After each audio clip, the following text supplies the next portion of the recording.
The foot strikes the ground heel first in front of your head and your knee. The angle of your shin with the ground is greater than 90 degrees when the foot strikes the ground. Notice the angles are the opposite of the techniques to explode from Chapter 2. Now, if you're at an angle to the goal, then point the toe of that foot toward the goal. Your heel puts on the brakes, your toe points the way to the goal.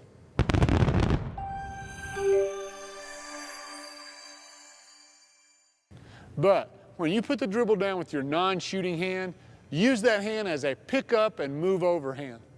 Watch as the ball is pushed down.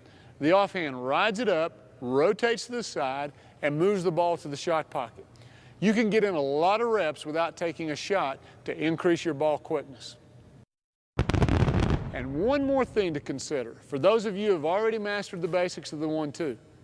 If you start in triple threat and take one dribble before you use the 1-2 pull-up jumper, your quickness and the space you cover will be dependent on whether you use an open step or a cross step. First, let's watch an open step. He takes 3 steps and therefore covers a lot of ground. Now let's watch a player take a cross step. He needs just 2 steps and therefore covers half the ground, but the shot gets off quicker. That's why using a cross step on a 1 dribble pull-up is quicker. There's only 2 steps.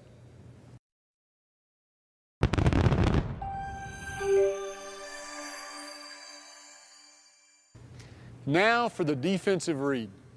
Generally speaking, those players who seem to take the most advantage of the 1-2 are the great penetrators.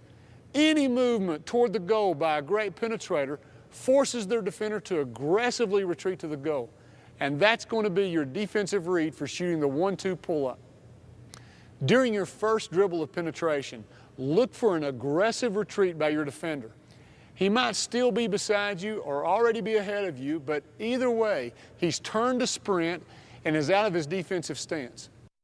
The 1-2 allows a shot to be on its way before the defender can change direction and contest your shot. Compare shooting with a 2-foot jump stop in this situation. An extra hop would allow the defender time to recover and block the shot. Before we examine the advantages for shooting with a hop in the mid-range, let's look at how to develop the footwork and defensive reads step by step. As always, we'll start with the basics as if you've never shot a 2-foot hop. And within a few minutes, we'll progress to the top level. Now, to understand the following defensive reads, you must first understand what I mean by beating your defender clean. If you beat your defender clean, then he's behind you, on your back, and all that's left is to finish your drive, depending on help defense. But this section of the video deals with what to do if you've not beaten your defender clean. That is, he's still on your side with a chance to block or change your shot. Now, how did this happen? Well, maybe your threat to penetrate was not enough to make him retreat aggressively and allow you to shoot the 1-2. Or maybe your defender overplays you to one side. In other words, he doesn't play you square, but forces you in one direction. Regardless of how it happens, you've not beaten your defender clean. Now, let's begin to build it step by step and develop your footwork, reads, and eventually your 2-foot hop.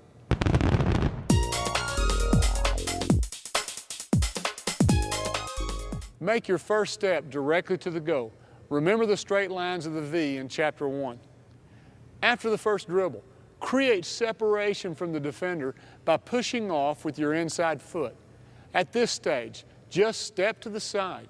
Push away from your defender off the inside foot. If there's enough space, then shoot.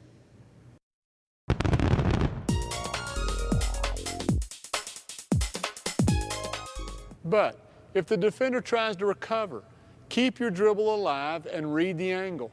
If he recovers straight towards you along the line of your sidestep, then drive in the open space.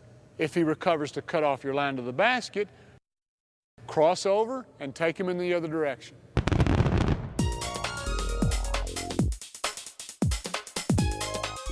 To develop the hop back, start out by using a simple step back at a 45-degree angle.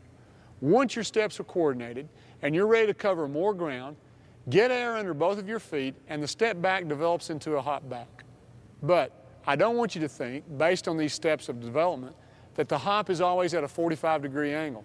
The hop might be at any angle, as you'll see in a moment. So, let's take a more detailed look at the hop's footwork, starting in triple threat. The foot that was used to put on the brakes when you use the 1-2 is the same foot that initiates the hop. It's the inside foot, the one closest to the defender. An open step from triple threat with one dribble means 2 steps, get both feet in the air, and land on 2. A cross step from triple threat with one dribble means 1 step, get in the air, and land on 2 feet. The time you spend in the air is used to prepare your shot.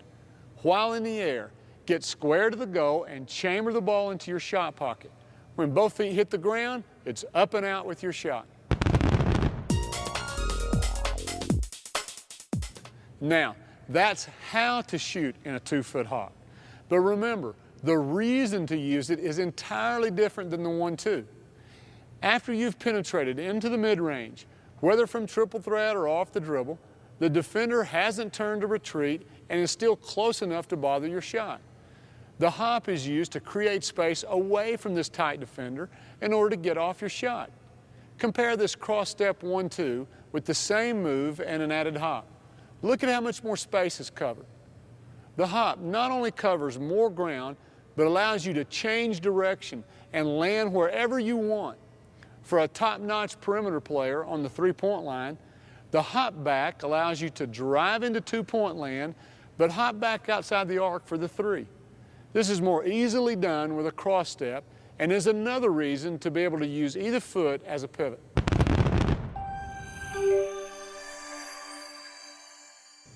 Develop these 2 weapons, each for their own purpose. The 1-2 for the quickest shot off the dribble, and the hop to create separation from defenders. But before we leave this chapter, let's return to the case where you've not beaten your defender clean. There's another tactic to consider. Instead of hopping back to create space, lean in on the defender as you drive to the goal. Several good things can happen. As long as you don't push off with your inside arm, 99% of the time the foul will be called against the defense. As you lean in, your defender may give in to your pressure instead of running the risk of a foul. If so, you've now beaten him clean and cut